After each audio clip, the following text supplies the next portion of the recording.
نبی نے جگا دیا۔ حضرات گرامی، خطاب ذیشان کے لیے، خطاب دل پذیر کے لیے، ہمارے قلوب و اذہان کو منور فرمانے کے لیے حضور قبلہ مناظر اسلام، مفکر اسلام، فاتح نجدیت و شیعیت حضرت علامہ پیر سید محمد عرفان شاہ صاحب مشہدی آپ تشریف لاتے ہیں اور اپنے بیان ذیشان سے ہم سب کو مستفیض فرماتے ہیں۔ آپ کی آمد پر ذرا نہایت ہی بلند آواز کے ساتھ نعرہ بلند کیجئے، نعرہ تکبیر، نعرہ رسالت، نعرہ حیدری، نعرہ غوثیہ، حضور مناظر اسلام۔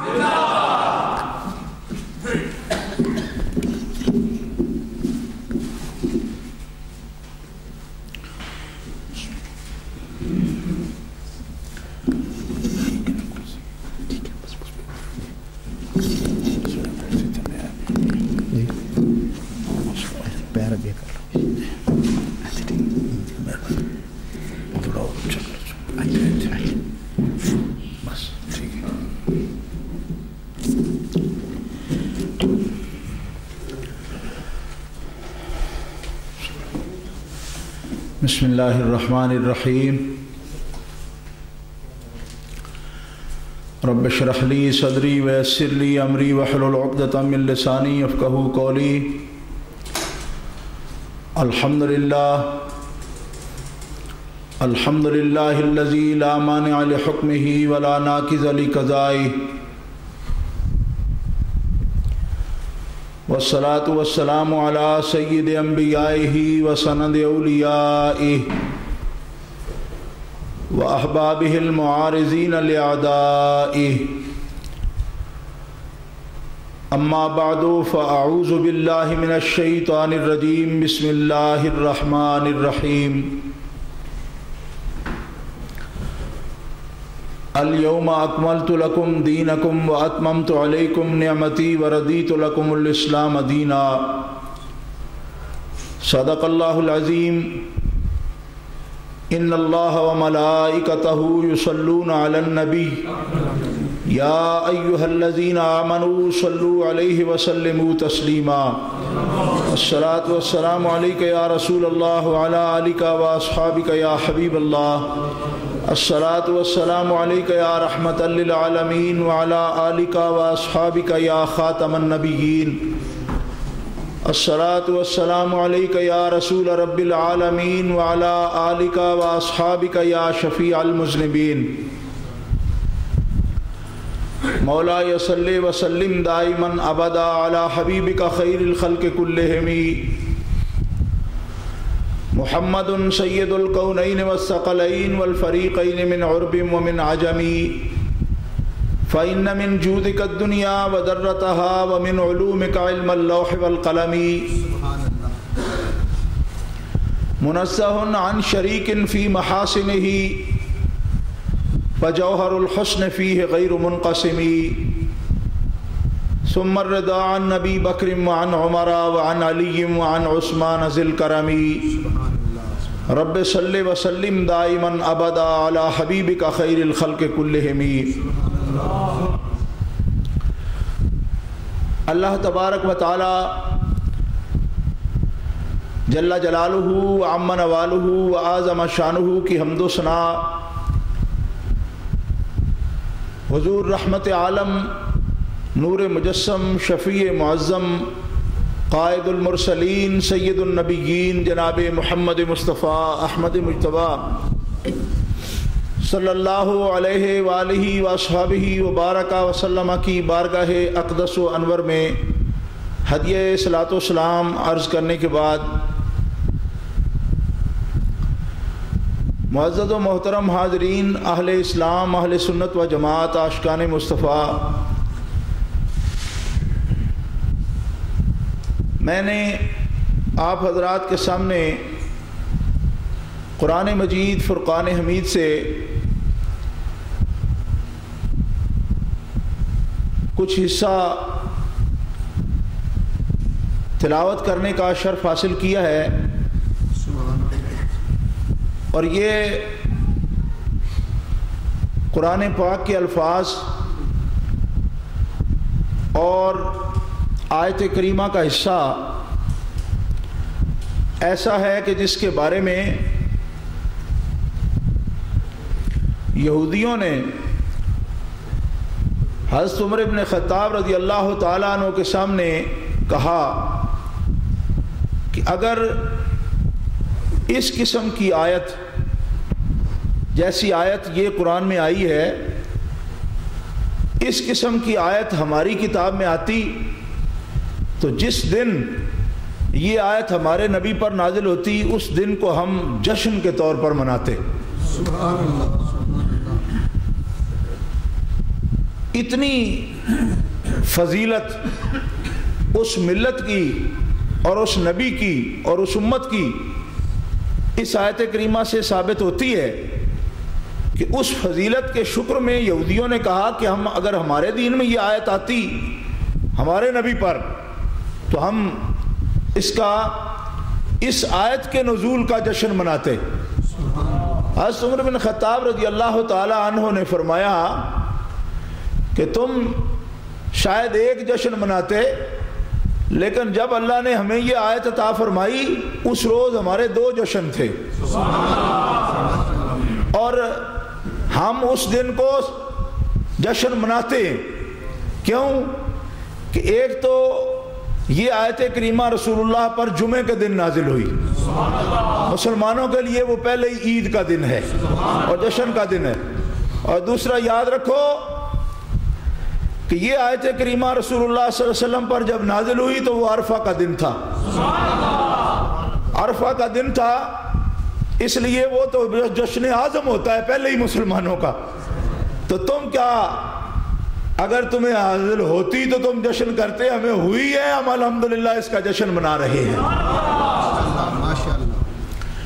کیونکہ یہ آیت کریمہ اہل اسلام ایسی آیت ہے کہ اللہ تبارک و تعالیٰ نے آسمان سے جتنی بھی کتابیں آسمانی ہدایت کے طور پر اپنے انبیاء کو عطا فرمائی ہیں ان میں 4 اجلہ کتب ہیں، تورات، زبور اور انجیل، قرآن عظیم۔ ان بڑی 4 کتابوں میں صرف قرآن مجید میں یہ آیت کریمہ دین محمدی میں صرف رسول اللہ صلی اللہ علیہ وسلم پر نازل ہوئی۔ حضرت موسیٰ علیہ السلام، حضرت عیسیٰ علیہ السلام اور کسی نبی پر اس مضمون کی آیت نازل نہیں ہوئی۔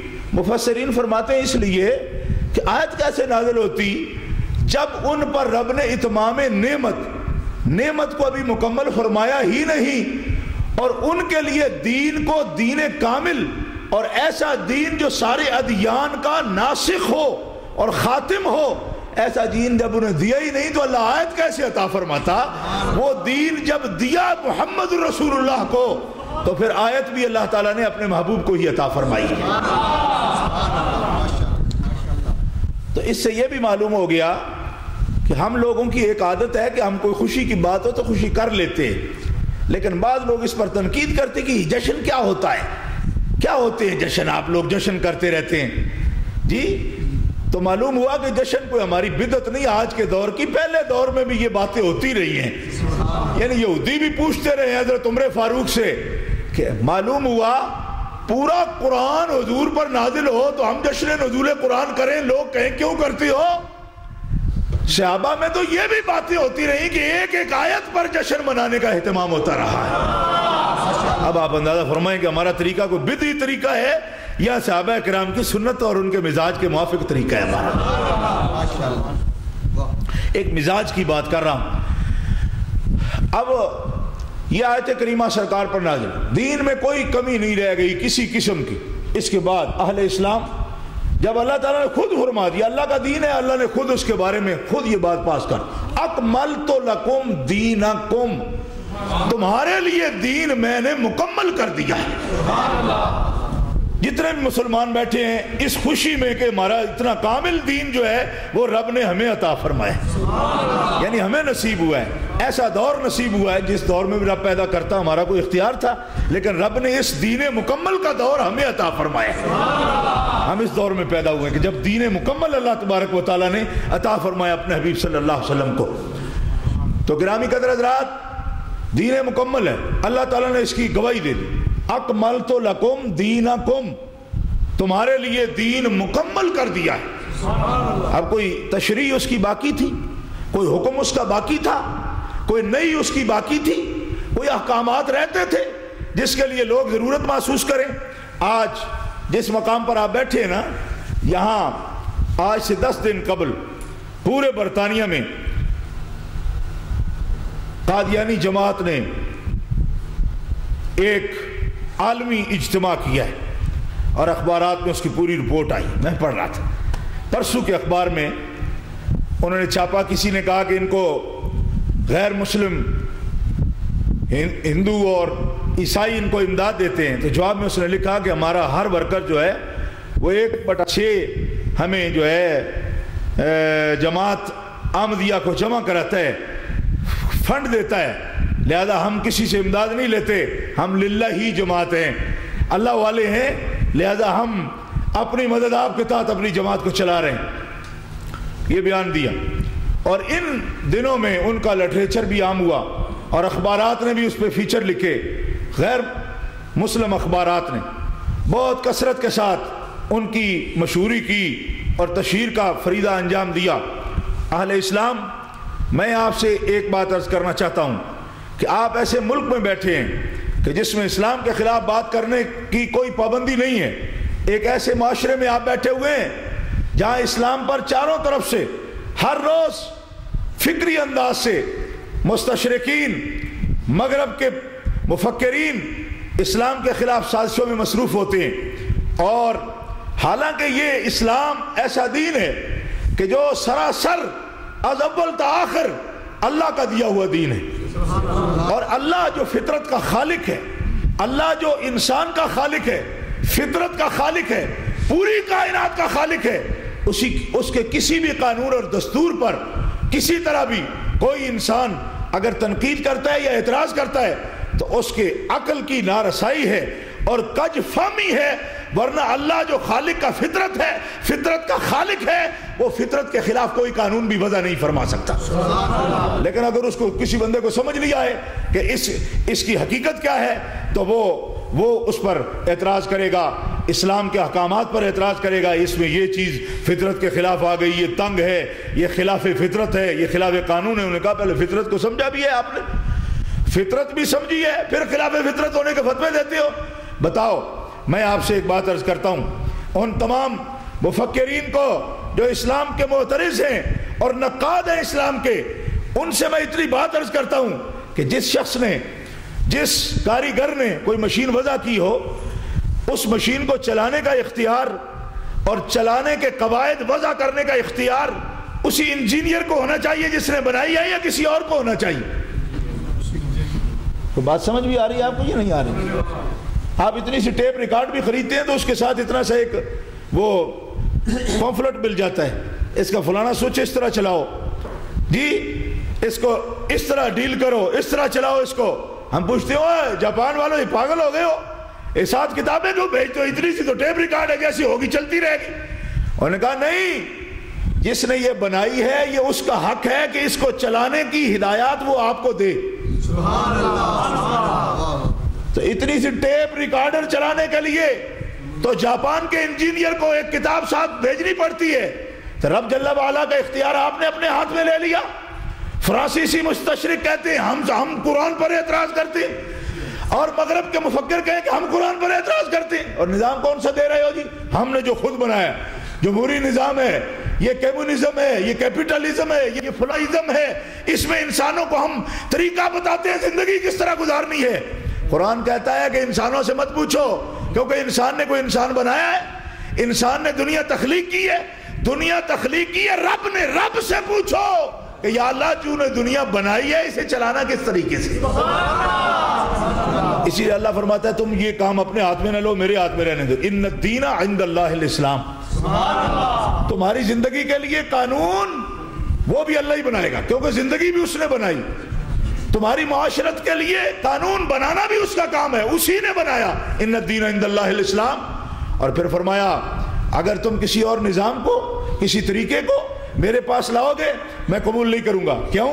کہ میں نے تمہیں بنایا اور صرف بنایا نہیں، قانون بھی دیا، اور صرف قانون ہی نہیں دیا بلکہ قانون کا شارع ہر دور میں نبی ساتھ بھیجا، اور تمہارے لیے تو میں نے اپنا محبوب محمد رسول اللہ بھیجا.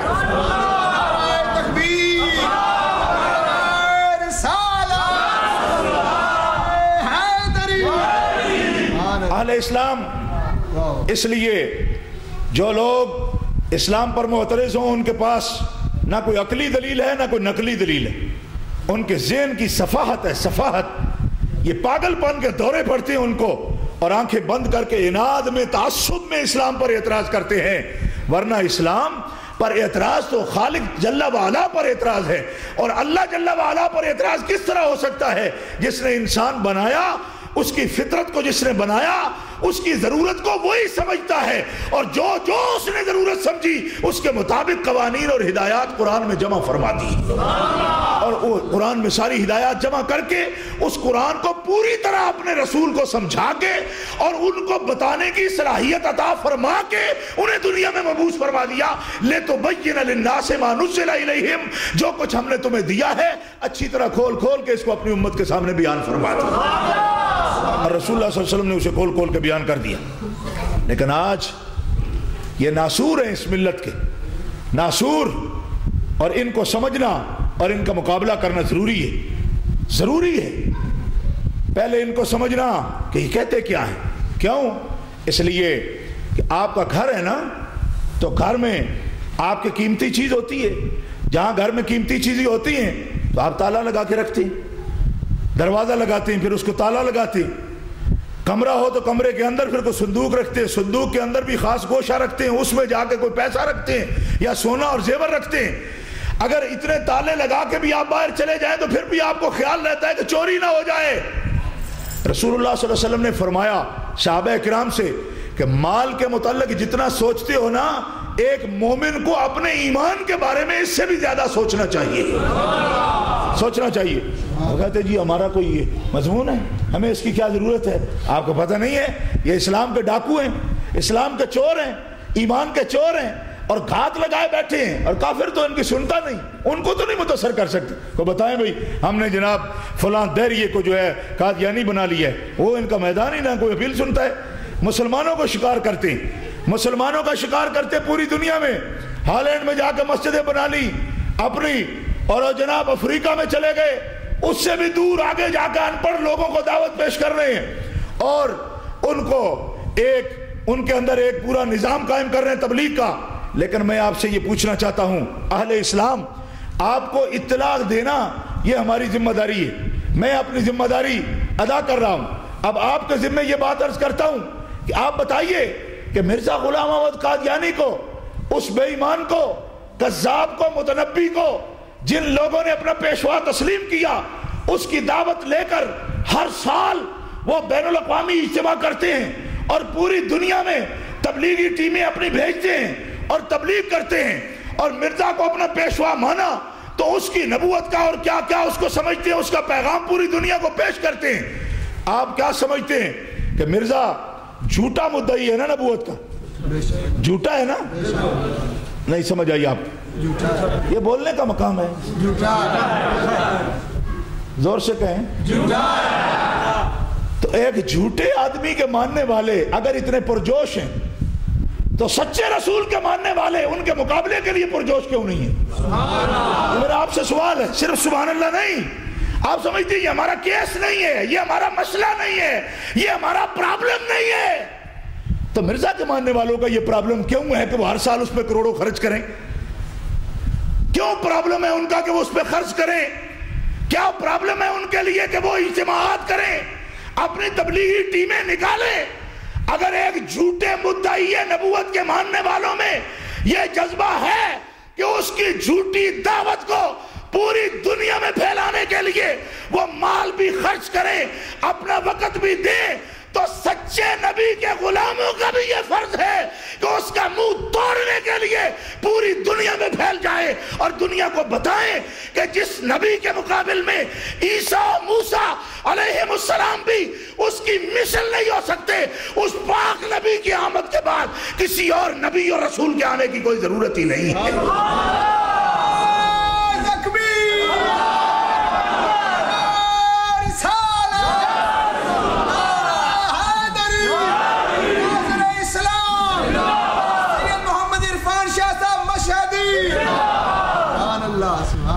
اور مجھے حیرانگی ہوتی ہے کہ آپ میں سے ہر نبی پاک کا ہر امتی محمد رسول اللہ کا ہر غلام ایک ننگی تلوار بن کر اس فتنے کی سرکوبی کے لیے میدان میں کیوں نہیں آتا؟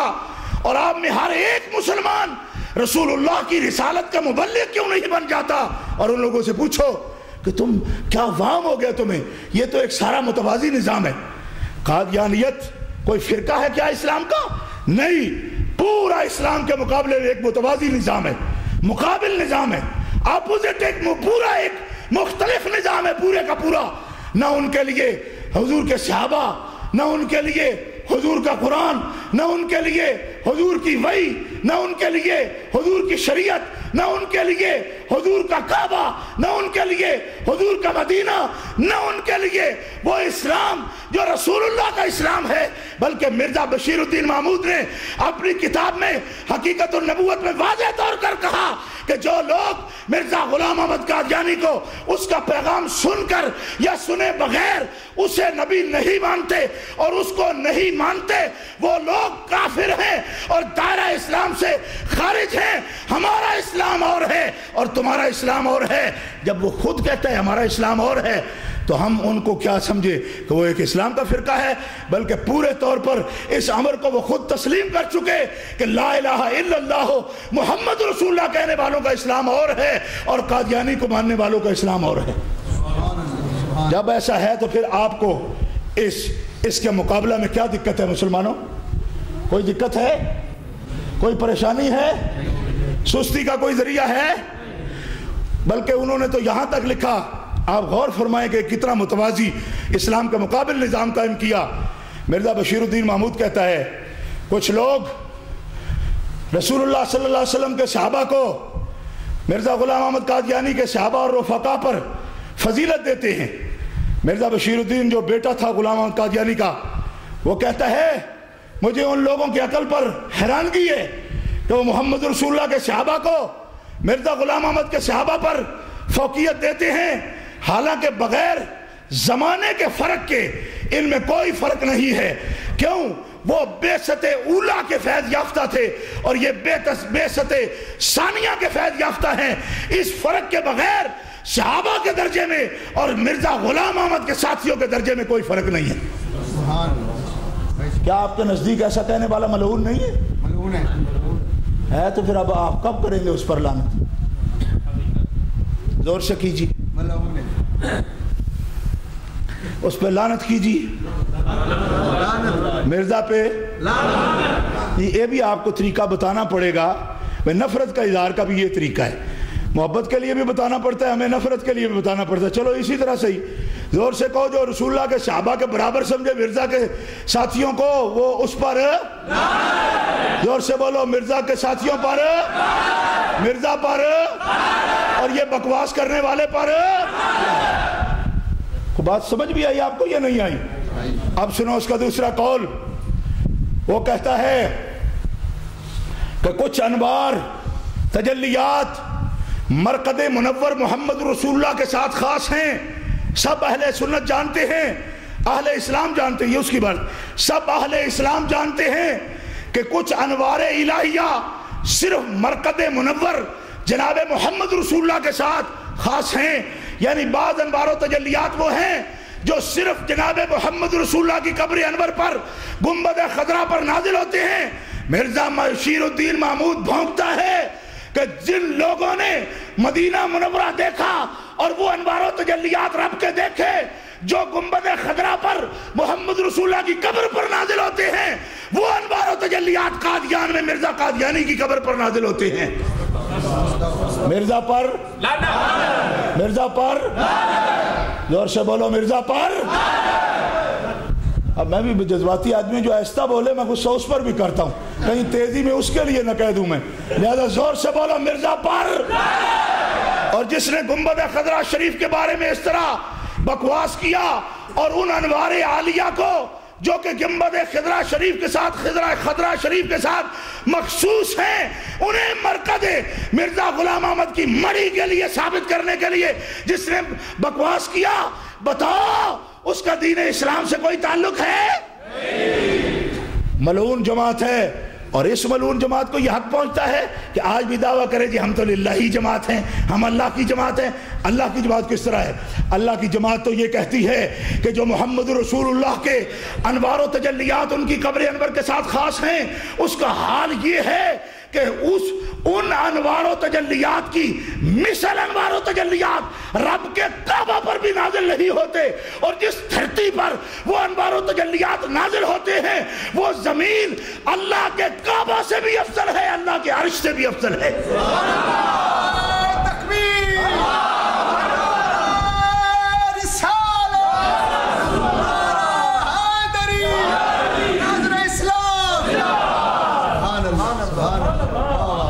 بات کی سمجھ آئی آپ کو یا نہیں آئی؟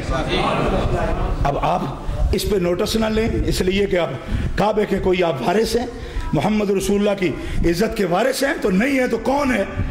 جس نے بھی جناب محمد رسول اللہ کا کلمہ پڑھا ہے وہ حضور کا عاشق صرف اس لیے ہے کہ ادھر بس سر مارتا رہے اور جناب وہ ایک ڈمرو قسم کا مجنون بن جائے، اسے پتہ ہی نہ ہو کہ دنیا میں کیا ہو رہا ہے، اس کی آقا کے عزت پہ حملے ہو رہے ہیں اور مکہ مکرمہ کو قادیان میں ثابت کیا جا رہا ہے۔ اس نے کہا سن لو قادیانیوں کہ جو مسلمان ہیں ان کا حج کعبہ میں جا کر ہوتا ہے، لیکن تمہارا حج اکبر قادیان میں ہوگا۔ ارے جو مکہ مکرمہ کے برابر قادیان کو سمجھے اسلام میں اس کا کچھ تعلق نہیں ہے، وہ کافر ہے، نہ صرف کافر ہے بلکہ بدترین مرتد ہے، اور جو اتنا بڑا مرتد ہو کعبے کے بیٹوں کا فرض ہے کہ پوری دنیا میں اس کا ناطقہ بند کر کے رکھ دیں۔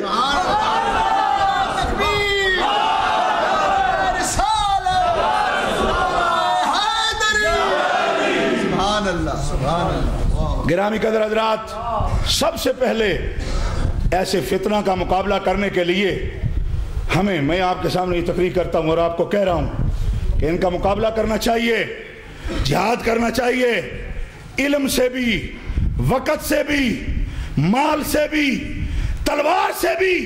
کیوں؟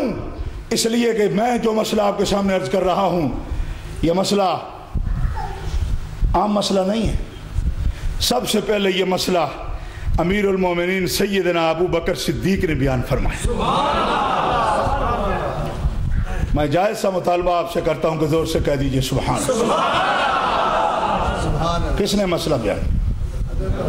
آپ میں سے کتنے لوگ آئے ہوں گے ہوٹلوں سے، ٹیک اوے سے اٹھ کر رکھے تھے، شاہ جی اتنی گرم تقریر کو ٹھنڈی سی تقریر کرو، ہم واپس چلے جائیں ہوٹل پر جی، اور آرام سے جا کے جناب تو برگر بیچیں، یہ کیا اس قسم کی گرما گرم تقریر شروع کر دیتے ہو؟ میں نے کہا میں آپ کو جمعہ شریف پڑھا رہا ہوں اور آپ کے سامنے میں اسلام کا ایک ادنا سا مبلغ ہوں، میں آپ کا جمعہ تفریح کے لیے نہیں رہنے دوں گا۔ آپ جمعے کو تفریح کے طور پر سمجھے، ذرا ریلیکسیشن ہو جائے، ذہن تھوڑا سا جو ہے نا اس کو سکون حاصل کرنے کے لیے، سکون سے مراد یہ ہے کہ دین کی بات سے نہیں، مطلب یہ ہے کہ تھوڑا فارغ ذہن کر لے ہم مسجد میں جا کر۔ سکون عبد مومن کا سکون اللہ کے خیال میں ہوتا ہے یا اللہ کے حبیب کے خیال میں ہوتا ہے؟ یہ شغل مت سمجھے جمعہ شریف کو، نہ اس اجتماع کو، نہ علماء کی تقاریر کو۔ فقیر وہ تقریر کر رہا ہے آپ کے سامنے، رب کعبہ کی قسم صحابہ کے مجمع میں جو تقریر سیدنا ابو بکر صدیق نے فرمائی، یہی تقریر فرمائی۔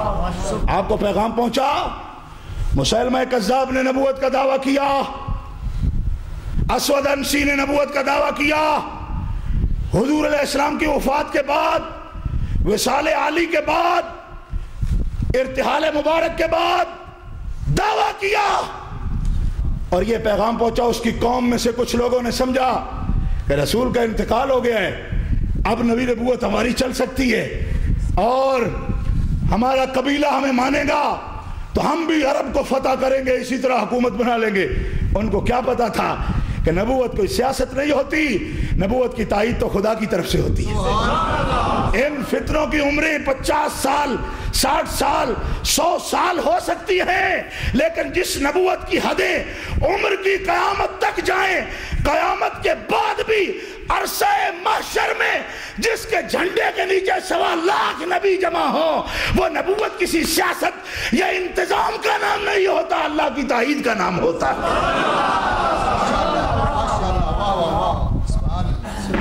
گرامی قدر حضرات، یہ پیغام پہنچا، میں قربان جاؤں، وہی درس حضرت ابوبکر صدیق رضی اللہ تعالی عنہ کہ چہرہ انور جلال سے سرخ ہو گیا۔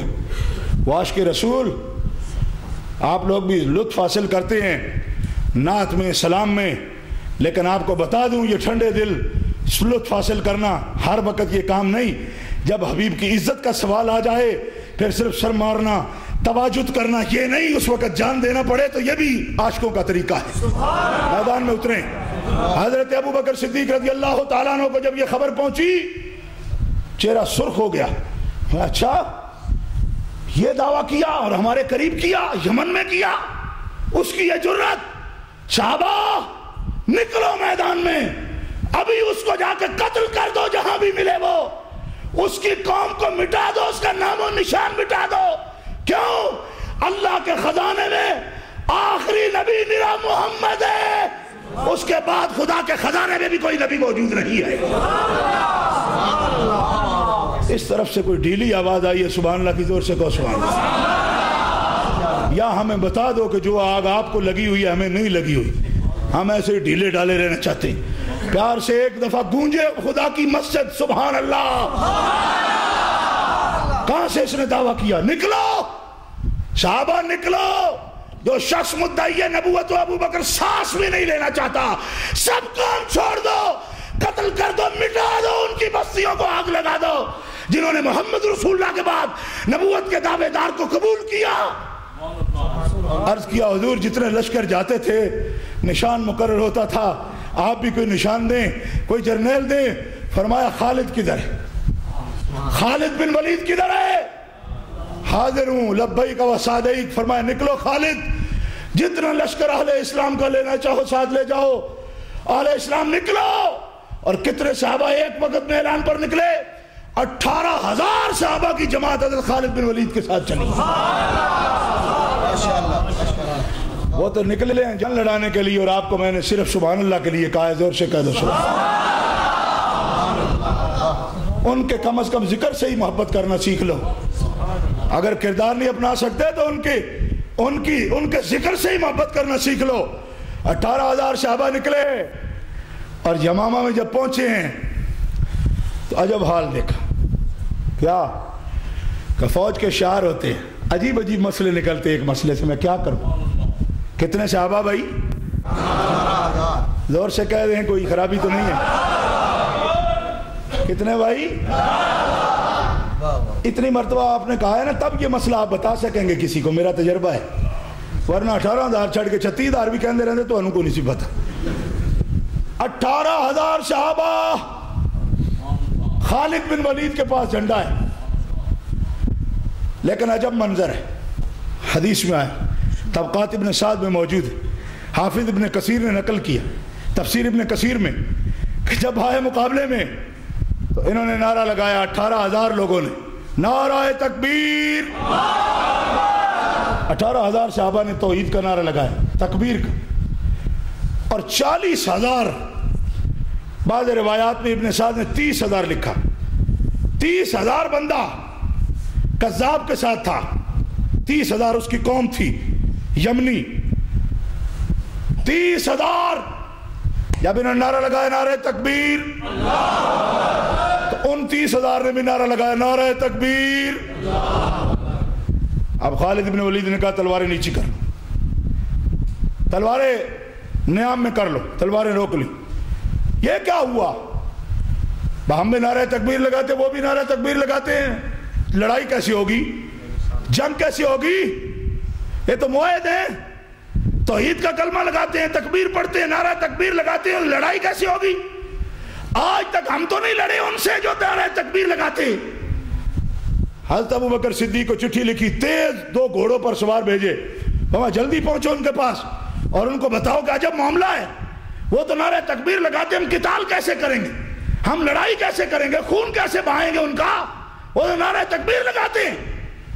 حضرت ابوبکر صدیق کے پاس بندہ پہنچا، آپ نے فوراً گھوڑے پہ واپس لکھ کر بھیجا، فوری فتویٰ۔ فرمانے لگے خالد تمہیں سمجھ ہی نہیں آئی، آج تک تم لڑتے رہے ہو توحید کے منکروں سے، اور آج تمہاری لڑائی ہے رسالت کے منکروں سے۔ توحید کے منکروں کو جس طرح خالد کی تلوار نے گاجر مولی کی طرح کاٹا، آج رسالت کے منکروں کو بھی اسی طرح کاٹو گے، اور اس بات پر مہر تصدیق ثبت کرو گے کہ ہم مومنوں کے نزدیک جس طرح خدا کا منکر کافر ہوتا ہے اسی طرح رسول کا منکر بھی کافر ہوتا ہے۔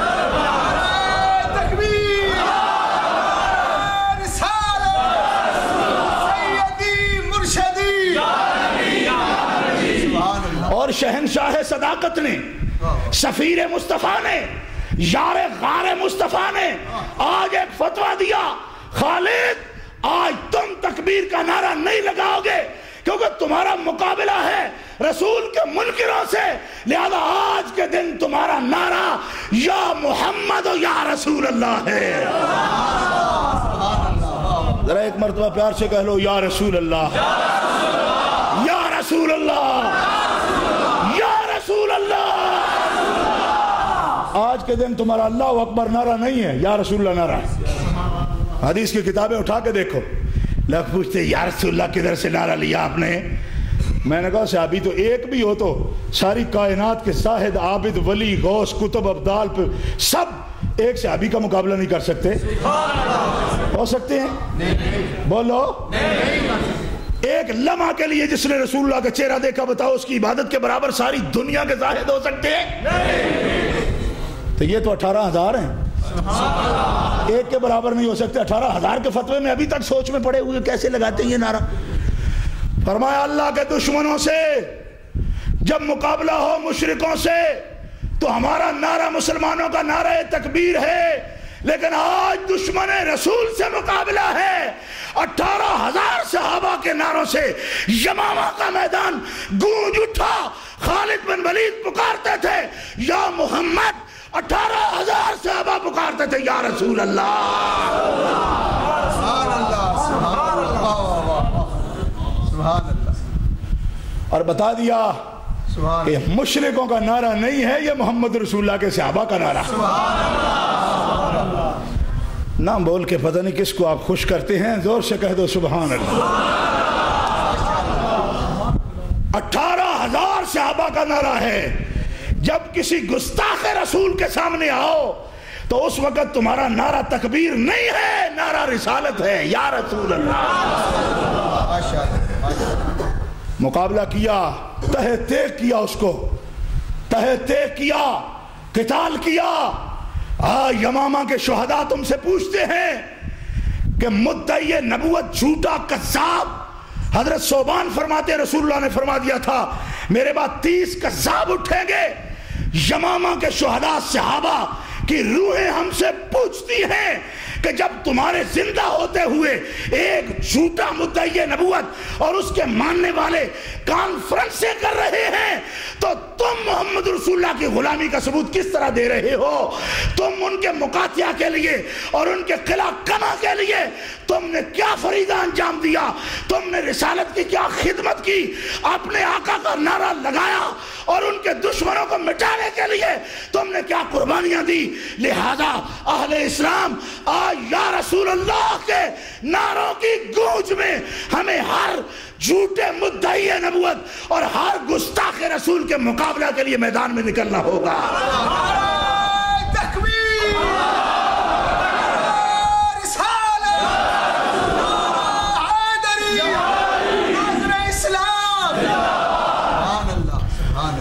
اور جو رسول اللہ صلی اللہ علیہ وسلم کے لیے جان مال وقت کی قربانی دیتے ہیں، اہل اسلام یہ آپ کی تسلی کے لیے کہتا ہوں وہ گھاٹے میں نہیں رہتے۔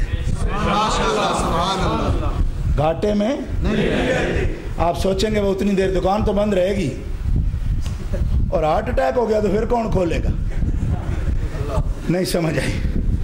ایک تو دنیا کا یہ بلیکھا نہیں نکلتا کیونکہ یہ جو ہے نا دھوکہ بھی میں کہہ سکتا تھا، پر بلیکھے کا جتنا مزہ ہے نا اتنا دھوکے کا نہیں ہے۔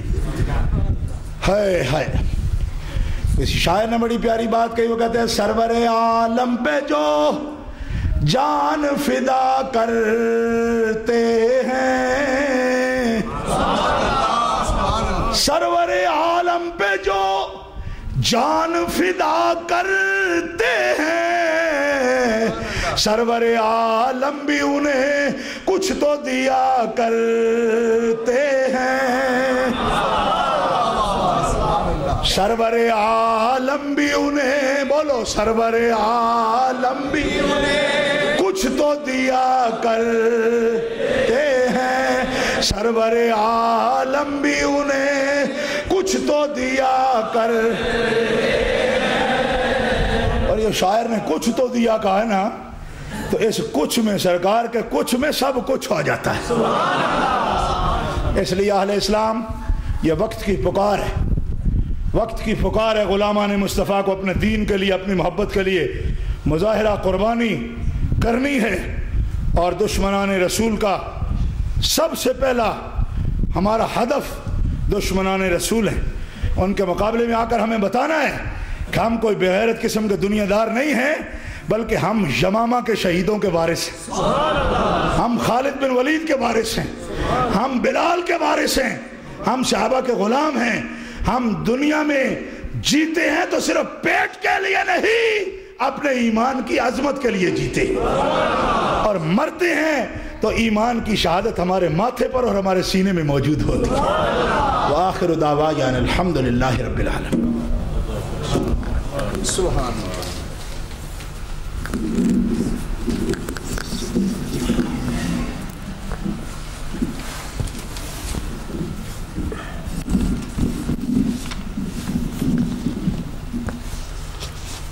سامعین نظام، آپ میں سے جن ساتھیوں نے اس وقت مسجد میں، نئی مسجد کے لیے، اس مسجد کے لیے احتیاط دی ہیں، وہ مجموعی طور پر 325 پاؤنڈ ہیں۔ ان کے اجتماعات میں یہ گزارش کی ہے کہ ہماری آمدن کم ہے اور ہمارے اخراجات جو ہیں وہ زیادہ ہیں۔ آپ سے یہ گزارش ہے کہ جب بھی آپ کو توفیق ملے آپ اس کار خیر میں زیادہ سے زیادہ تعاون فرمائیں۔ چند اعلان ہیں، سماعت فرمائیں۔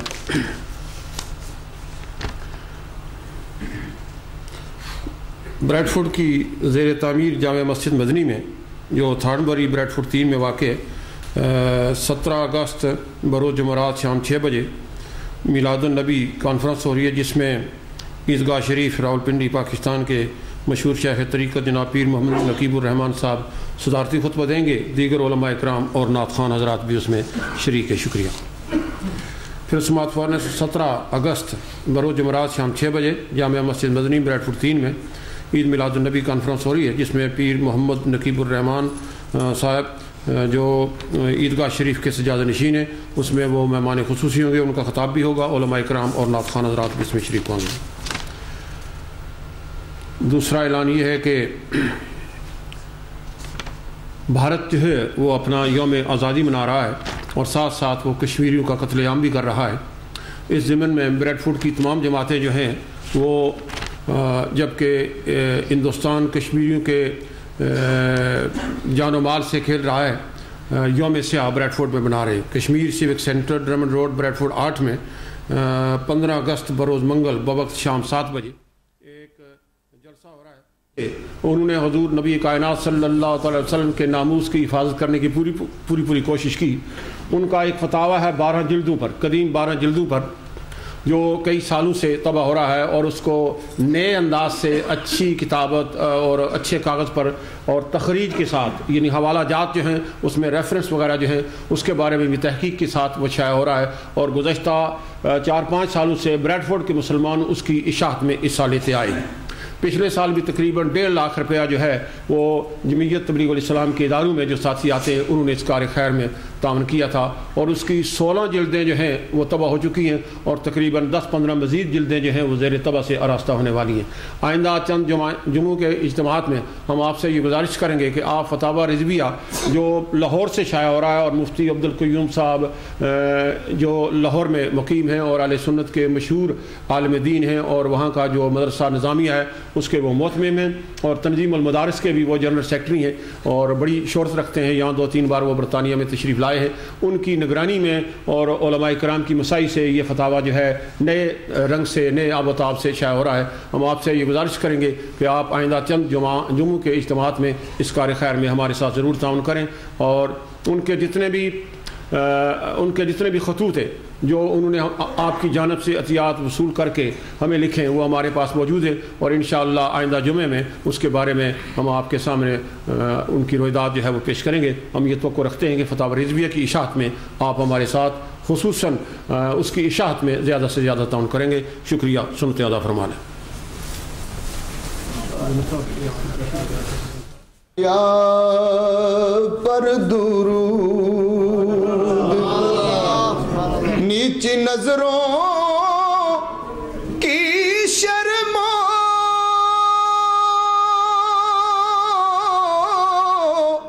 حیا پر درود نیچی نظروں کی شرمو حیا پر درود اونچ۔